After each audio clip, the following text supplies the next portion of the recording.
Bienvenidos a este exclusivo piso en plena Puerta del Sol.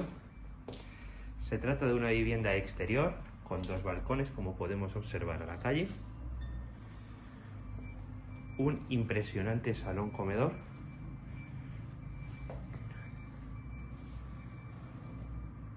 Tenemos chimenea, además, y tenemos la zona de comedor dividida en zona de despacho y zona para comer. Esta zona es muy amplia. Este es el hall por el que hemos entrado, y si continuamos nos vamos a encontrar con el primer dormitorio. Como podemos ver, la casa tiene muchísima luz.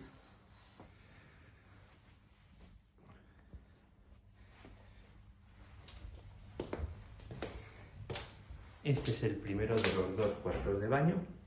El otro le tenemos en el dormitorio principal, tipo suite.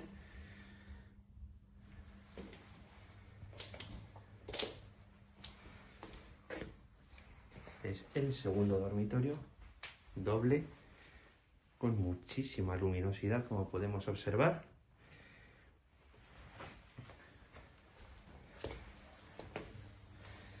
Y aquí entramos al dormitorio principal, que tenemos estos fantásticos armarios empotrados. Cuarto de baño,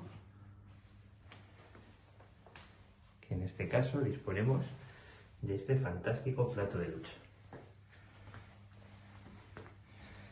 Y accedemos al dormitorio. También tenemos otro armario empotrado. Tiene muchísimo almacenaje la casa, tiene los techos altos. Esta es una finca muy representativa. Y como decimos, nos encontramos a menos de un minuto de la Puerta del Sol. Y por último, vamos a volver a la zona de la entrada y vamos a ver la cocina. Como pueden ver, la vivienda está para entrar a vivir y está reformada hace aproximadamente unos 12 años. Llámenos y vengan a visitar esta fantástica vivienda.